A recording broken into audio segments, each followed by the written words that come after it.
নন্দীগ্রামে বিজেপি নেতা কর্মীদের মিথ্যা মামলা দিয়ে গ্রেপ্তারের প্রতিবাদে মিছিল ও প্রতিবাদ সভায় অংশগ্রহণ করেন শুভেন্দু অধিকারী। নন্দীগ্রামে সেবাশ্রম খোলা নিয়ে তীব্র কটাক্ষ ছুড়লেন বিরোধী দলনেতা। পাশাপাশি তিনি রাজ্যের মুখ্যমন্ত্রীকেও কটাক্ষ করতে ছাড়েননি। নন্দীগ্রামে সেবাশ্রয় খোলা নিয়ে এবার তীব্র কটাক্ষ ছুড়লেন রাজ্যের বিরোধী দলনেতা শুভেন্দু অধিকারী। আমি প্রত্যেকদিন সেবা দিই। ভাইপো বলছে নন্দীগ্রাম থেকে অনেক অনুরোধ গেছিল। কেউ অনুরোধ করেছিল? সুফিয়ান কে অনুরোধ করেছিল? কে অনুরোধ করেছিল? মামুনির গায়ে বোম ফেলেছিল যে কে অনুরোধ করেছিল? দেবব্রত মাইতিকে খুন করেছিল যারা, কে অনুরোধ করেছিল? শিডিউল কাস্ট মহিলা রথিবালা 65 বছর, তাকে খুন করেছে যারা, যারা টাউন ক্লাবে পেট্রোল বোম মারতে এসেছিল তারা, তাদের অনুরোধ করেছেন তিনি সেবাশ্রয় করবেন। আমি আমার হিন্দু জনগণকে বলছি, চুরির মাল আছে, ভোটের আগে ট্যাবলেট বিতরণ করতে আসছে। ট্যাবলেট খাবেন না। আমি তো কম বেশি ডেইলি সেবা দিই। এরা চায় হিন্দু জনসংখ্যা কমে যাক নন্দীগ্রামে, যাতে হিন্দুরা বাংলাদেশের মতো মাইনর হয়ে যাক। কে জানে না যে এই ট্যাবলেট গুলোর মধ্যে জন্ম নিয়ন্ত্রণের ট্যাবলেট ঢোকানো আছে। খুব সাবধান, খুব সাবধান। বিশেষ করে আমার সনাতনী হিন্দুদেরকে বলবো, ছুঁচ ফুটাবেন না, এদের কাছে ব্লাড দিবেন না। কত ব্লাড টেস্ট করতে হবে আমাকে জানান। একদিকে পিসি বলে নন্দীগ্রামে নাকি আধুনিক চিকিৎসা দিয়েছি। এই হসপিটালে চিকিৎসা পাওয়া যায়? Referred referred referred referred. আসো আর যাও, অ্যাম্বুলেন্সের ভাড়া মেটাও, তাই তো? কোন হেলথ সেন্টার মহেশপুর থেকে শুরু করে কোথাও ডাক্তার আছে, ওষুধ আছে? 1,08,000 ভোট তো পেয়েছিলেন আপনি, 5 বছরে এসেছেন একদিন। আমি তো 2,000 ভোট বেশি পেয়েছি। আমার ক্ষমতা কম, এমএলএ এর ফান্ড কম, বিরোধী দলনেতা বলতে পারে, করতে কম পারে, মানে তার সুযোগ নেই, সরকারি দল নয়।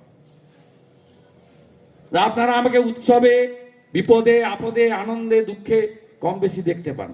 গোটা রাজ্য ঘুরে বেড়াই, তার সঙ্গে আমার মন্দির, আমার ভদ্রাসন নন্দীগ্রামেও আমি আসি, চেষ্টা করি। 3টে অফিস খুলে রেখেছি, যতটুকু পারি পরিষেবা দেওয়ার চেষ্টা করি, আপদে বিপদে দাঁড়াই। নন্দীগ্রামে বিজেপি নেতাকর্মীদের মিথ্যা মামলা দিয়ে গ্রেপ্তারের প্রতিবাদে মিছিল ও প্রতিবাদ সভার অংশগ্রহণ করেন রাজ্যের বিরোধী দলনেতা শুভেন্দু অধিকারী। তিনি জানান, সশরীরে আসার কথা বলে যাতায়াতের টিকিটেরও টাকা চাইবেন, যাদের যাদের সমস্যা আছে তারা টাকা চাইবেন। অভিষেক বন্দ্যোপাধ্যায় বলছেন। কথার উত্তর দেব, ওর কথার উত্তর দেওয়ার কোনো প্রয়োজন নেই। উনি যার আলোকে আলোকিত তাকে আমি হারিয়েছি। আমি উত্তর দিলে ওর পিসির কথার উত্তর দেব। বলুন দাদা, ভাটপাড়া পৌরসভায় 2 নম্বর ওয়ার্ডে ভাটপাড়া বয়েজ স্কুলে 2 নম্বর পার্টের হিয়ারিং চলাকালীন BED-2 তদারকি করতে বাধা ওখানকার ভাইস চেয়ারম্যান দেবজিৎ ঘোষ। এগুলো বিচ্ছিন্ন ঘটনা।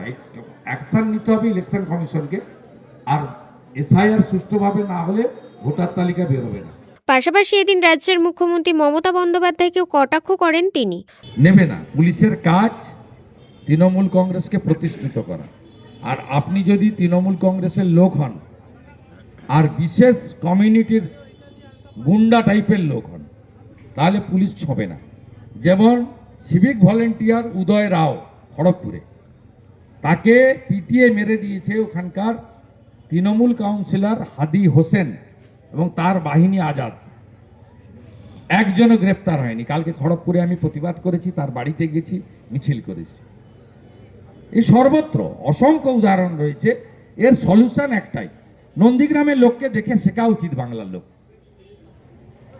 এখানে বাড়িতে বাড়িতে চাকরি দিবে বলেছে, 1,500 পুলিশ পাঠিয়েছিল অশোক মজুমদারের নেতৃত্বে, মমতা ব্যানার্জির একজন সিকিউরিটি অফিসার। সব বাড়িতে ছবি তুলে বলেছিল বাড়ি ঘর দেব, সব বয়স্কদের বার্ধক্য ভাতা দেব। এমন কিছু নেই, লোভ দেখায়নি। তারপরেও নন্দীগ্রামের জনগণ মুখ্যমন্ত্রীকে হারিয়ে ঘরের ছেলেকে জিতিয়েছে। নন্দীগ্রাম 21-এ যা বুঝেছিল, এখন অভয়ার বাবা মা তাই বলছে।